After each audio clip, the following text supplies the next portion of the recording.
Alright guys, I'm Joel, your new favorite Novelties employee. You likely haven't heard of me yet, and that is probably because I haven't made any huge contributions to this channel. Yet. So as you may know, Noah is working on his new novel, The Fugitives. I've been revising grammar and spelling, and I even rewrote part of The Fugitives. And yet it still isn't enough to have my name added to the authors list. Anyways, what I was trying to say is that Noah is very busy, so I took it upon myself to steal— No. It would be wrong to steal his idea. Let's see, I have been inspired by Boy Scouts Part 1, so I bring to you Boy Scouts Part 2, Cold Weather Conundrums. As you can see, this office here isn't particularly wintry, so let me fix that real quick. There we go. Now let me bring you back to ye old days of 2022. This was before I knew Noah or Patrick, so they aren't in this story. Our trip decided to take a trip not that far from home, and it got cold. I just purchased a 20 degrees rated sleeping bag. That wasn't best because the high for the weekend was 22 degrees. I didn't die, obviously, but I got pretty cold. Overall, the campout was a flop. We had scouts leave periodically throughout the trip until there were only 3 of us left. Even though that was bad, this next story gets way better. Now, when you think of cold weather camping, you probably aren't thinking of Miami Beach, Florida. That's a good thing. My next story has nothing at all to do with Miami Beach. We're going to fast forward a little bit. Now we're in 2025. Noah had joined the troop, Patrick had joined the troop, Noah's Novelties was made, Pilsner Productions was renamed, and all that good stuff had happened. We were cabin camping, which, just so you guys know, is not real camping. There's snow on the ground, and it was great. When we were setting up camp, there was a scout whose name will be kept a secret, and he spilled water all over the firewood. Just so you guys know, this cabin was heated only by a fireplace. Needless to say, wait, I meant this scout got a stern talking to outside, and it was pretty cold out there. The rest of the trip was great, though. We did a good dealing of snowshoeing, and I'm sure Noah had fun as well. Right, Noah? I was hot because I wore too many shirts. And one of my friends slipped into a deep snowbank and lost his snowshoe. We were annoyed at him because we had to spend half an hour digging through the snowbank to try and find that one snowshoe. Now, the moral of the story here is to always forgive those who do wrong, especially if the person in question is me.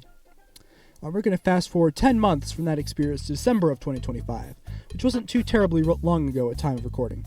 I daringly took a trip to Minnesota for camping purposes. Noah wasn't with me for this because I was joining a provisional crew, which meant I get to meet a ton of people from all over. Crazy enough, one of the people there was someone I met from one of my other trips out west, Small World, but that's another story. We spent a couple of nights in the cabin, but the ones outside were much more memorable. One day we hiked out onto a frozen lake. We drilled a hole with the auger and measured that it was more than 8 inches thick, which is theoretically safe enough for camping. We took all of our gear out on sleds that we tied to ourselves, so going downhill was a little bit of a hazard. Anyways, we grabbed our shovels from our sleds and built up a wind wall for our kitchen. It was important because our stove kept blowing out. Afterward, we piled up smaller square walls about ankle height. This would be our sleeping area.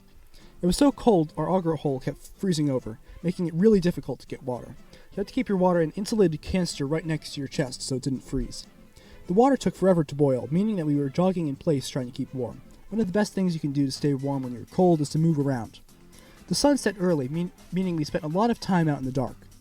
After dinner, we were given some dense brownie things. We were told our body would create a lot of heat trying to digest those. We stripped down to our base layers and put our gear in the linings of our sleeping bag to keep them warm. Unfortunately, when you were in your base layers, it was really cold. What you do is you jump into your sleeping bag and zip in real tight. And then you're all nice and warm. And then you realize you have to use the bathroom. It's a terrible feeling knowing that you have to get out of your not nearly as cold sleeping bag into the much, much colder outside temperatures. So I got out of my bag, still in my base layers, and I sprinted as fast as I could to the shore. I relieved myself and then I came back.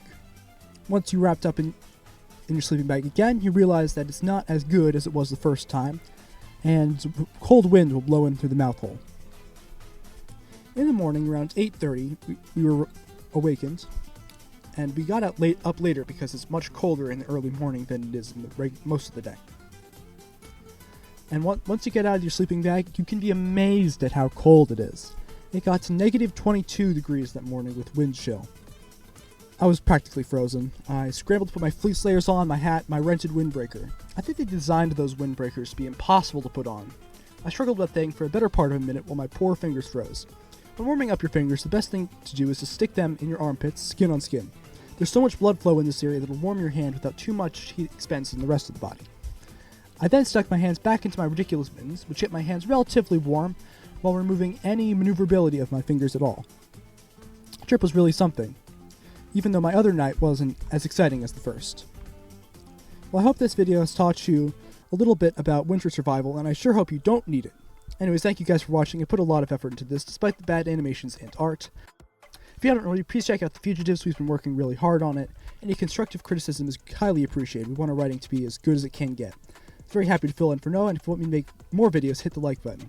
If you would like to support our team and continue to make our content, please hit subscribe. It's hard to do this and have to worry about other life activities. Noah likely edited this video, which means if there's something weird, it's Noah's fault. Noah likely edited this video to purple conize it. I'm grateful for Noah's help creating this video. If you didn't know, he's also working on a new video. He's likely leaking its contents as I speak.